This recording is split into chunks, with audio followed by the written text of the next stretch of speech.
বাংলাদেশ বিশ্বকাপ খেলতে যাচ্ছে না। বাংলাদেশ ভারতের মাটিতে বিশ্বকাপ খেলবে না, কারণ ভারতের নিরাপত্তা ব্যবস্থা, ভারতীয় সরকার থেকে বাংলাদেশ যেন বিশ্বকাপ খেলে সেরকম কোনো ধনাত্মক অ্যাক্টিভিটি ভারতীয় ক্রিকেট বোর্ডের বাংলাদেশ ক্রিকেট বোর্ডকে মানানোর ক্ষেত্রে কোনো ধরনের রোল না থাকা এবং আইসিসির পক্ষপাতদুষ্ট আচরণে বিরক্ত হয়ে আপকামিং টি-20 ওয়ার্ল্ড কাপ বাংলাদেশ না খেলার সিদ্ধান্ত গ্রহণ করেছে। আমি যে কথাগুলো বললাম, আজকে যে ব্রিফিংটা হয়েছে সেই ব্রিফিংয়ের সারমর্ম এটাই, এবং এর মাধ্যমে বাংলাদেশ তাদের ক্রিকেট ইতিহাসে প্রথমবারের মতো, মানে ওয়ার্ল্ড কাপগুলো তো বাংলাদেশ হচ্ছে মোটামুটি টি-20 ফরম্যাটে সবগুলোতেই খেলেছে, এবং 99 ওয়ার্ল্ড কাপের পর থেকে ওয়ানডে ওয়ার্ল্ড কাপ যতগুলো হয়েছে সেগুলোতেও বাংলাদেশের প্রতিনিধিত্ব ছিল। বাংলাদেশ প্রথমবারের মতো ওয়ার্ল্ড কাপে কোয়ালিফাই করার পর এবং 99 সালের পর গত 27 বছরের মধ্যে বাংলাদেশ প্রত্যেকটা ওয়ার্ল্ড কাপ খেলা একটা নেশন, তারা ডিসাইড করলো যে তারা আপকামিং ওয়ার্ল্ড কাপে অংশগ্রহণ করবেন না। প্লেয়ারদের সাথে আজকে মিটিং ছিল, প্রশ্ন ছিল এই মিটিংটা আজকে কেন। ঘটনা ঘটেছিল জানুয়ারি মাসের 4 তারিখে, আজকে 22 জানুয়ারি, এবং এই যে ইন বিটুইন 18 ডেজ, এই 18 দিনে ক্রীড়া উপদেষ্টা, বাংলাদেশ ক্রিকেট বোর্ড বাংলাদেশের কন্ট্রাক্টেড ক্রিকেটারদের সাথে একটা বারের জন্যও বিশ্বকাপ ইস্যুতে বসেন নাই। আজকে যখন ওই প্রেস ব্রিফিং চলছিল, বলা হলো, আসিফ নজরুল স্যার বললেন যে বিসিবির সাথে ক্রিকেটারদের যোগাযোগ সবসময় ছিল, তিনি হয়তো সেভাবেই জেনেছেন, সেটাই তিনি বলেছেন যে বাংলাদেশ ক্রিকেট বোর্ড তাকে জানিয়েছে আমাদের সাথে যোগাযোগ রয়েছে, কিন্তু ক্রিকেটারদের সাথে বাংলাদেশ ক্রিকেট বোর্ড কোনো মিনিমাম কমিউনিকেশনস রাখে নাই রিগার্ডিং দিস ইস্যু।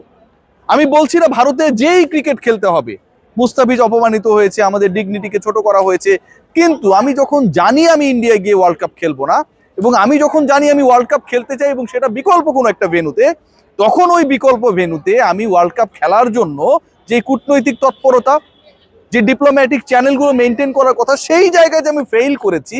আমি শুধুমাত্র একটা ভোট পেয়েছি, সেটা পাকিস্তানের কাছ থেকে, যেই পাকিস্তান বাংলাদেশের জায়গায় নামিবিয়া, সাইবেরিয়া হলেও আসলে ভোটটা ভারতের বিপক্ষেই দিত।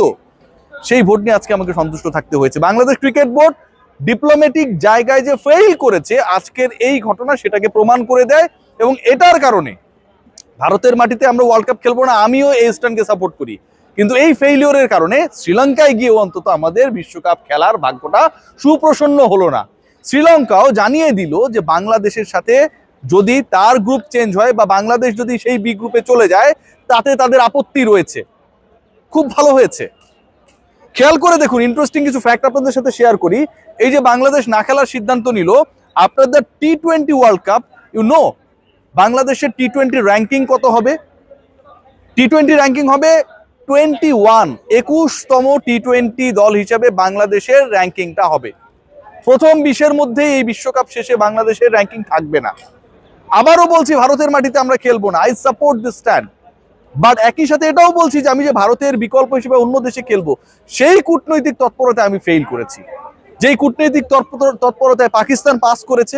আজকে বলা হচ্ছিল যে আমিনুল ইসলাম বুলবুল তিনিই বলছিলেন যে শ্রীলঙ্কা তো কো হোস্ট না, পাকিস্তানের জন্য শ্রীলঙ্কায় ম্যাচ ভেন্যু করা হয়েছে, তাহলে কেন বাংলাদেশের জন্য করা হলো না? এই বক্তব্যটা এখান থেকে আইসিসির জায়গায় আপনারা কেন জোরালোভাবে দিতে পারলেন না?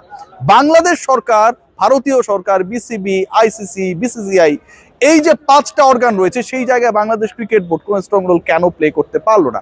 এই দায় তো পুরোপুরি ক্রিকেট বোর্ডের।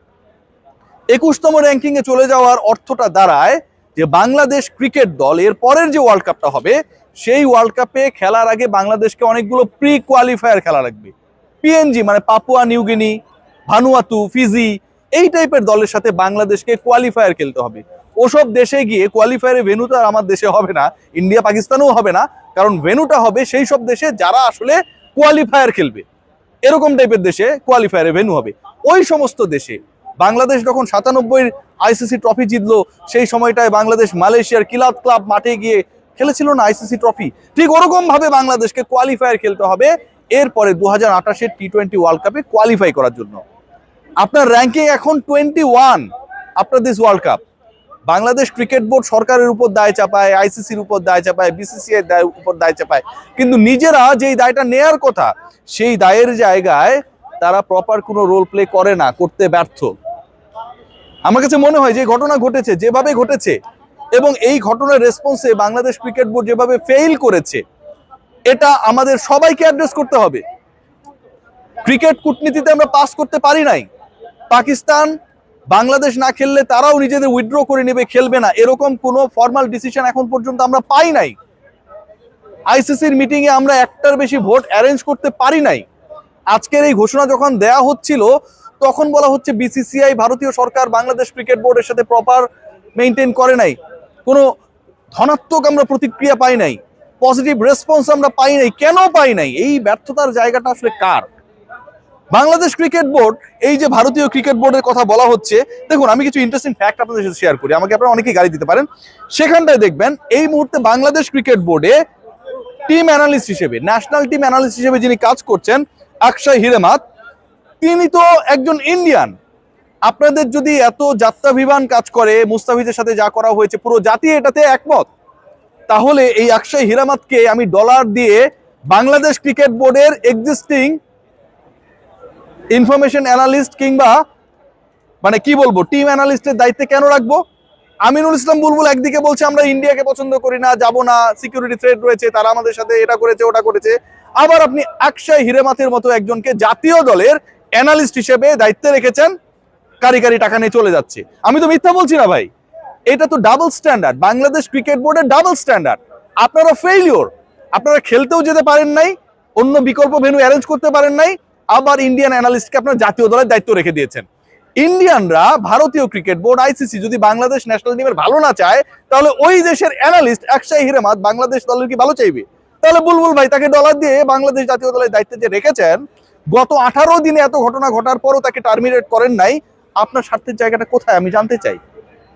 খেয়াল করে দেখুন, আরো একজন রয়েছেন যিনি আন্ডার-19 টিমের সাথে কাজ করছেন। আমাদের পাইপলাইনটা কিন্তু ওই আন্ডার-19 থেকেই শুরু হয়। যেই ক্রিকেটার আন্ডার-19 থেকে আসে তারা ন্যাশনাল টিমের গুরুত্বপূর্ণ পার্ট। সেখানটায় আমরা সন্দীপ কুমারের কথা বলতে পারি। ইনিও বাংলাদেশ ক্রিকেট বোর্ডের বড় অঙ্কের ডলার এভরি মান্থ ড্র করেন, 5 স্টার রেসিডেন্সে থাকেন, ভারতে যাতায়াতের টিকিট পান, 24/7 গাড়ি পান, সবকিছুই পান। সো বাংলাদেশ ক্রিকেট বোর্ডের স্ট্যান্ডার্ডটা কি? তারা কি করতে চায়? পাকিস্তান তাদের সাথে নেই, ভারতীয়দের আমরা পছন্দ করি না, ভালো কথা, ভারতে আমরা যাবো না, ভালো কথা, আমরা কোনো বিকল্প ভেন্যু অ্যারেঞ্জ করতে পারলাম না, একটার বেশি ভোট পেলাম না, খারাপ কথা, আমরা আবার ওই ইন্ডিয়ান অ্যানালিস্টদেরকে বাংলাদেশ দলের সকল দায়িত্ব দিয়ে রাখছি। এটা কেমন কথা ভাই? এটা তো আসলে আপনাদের সেই স্ট্যান্ডার্ডের সাথে, আপনাদের সেই বোল্ডনেসের সাথে যায় না।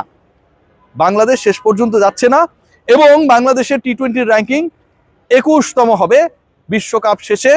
পরবর্তী বিশ্বকাপে বাংলাদেশকে খেলতে হলে ভানুয়াতু, ফিজি, পাপুয়া নিউগিনি, চাদ, মালে, এই যে দেশগুলোর কথা বললাম, কঙ্গো প্রজাতন্ত্র, এই টাইপের কিছু কিছু দেশে বাংলাদেশকে যাওয়া লাগবে, কোয়ালিফায়ার খেলা লাগবে। সেখানটায় যদি বাংলাদেশ দলের সুপ্রসন্ন হয় ভাগ্যটা, তাহলে হয়তো বাংলাদেশ দল পরবর্তী বিশ্বকাপ, টি-20 বিশ্বকাপ খেলতে পারবে। বাংলাদেশের ক্রিকেটের আজকে একটা খুব আমার কাছে মনে হয় ব্যথার দিন, খারাপ দিন। এবং ক্রিকেটারদের সাথে যে আলোচনা হয়েছে, মোস্ট অফ দ্য ক্রিকেটার্স তারা বিশ্বকাপ খেলার পক্ষেই আজকে মত দিয়েছিলেন, এটুকু আপনাদের নিশ্চিত করে বলতে পারি। সবাই ভালো থাকবেন।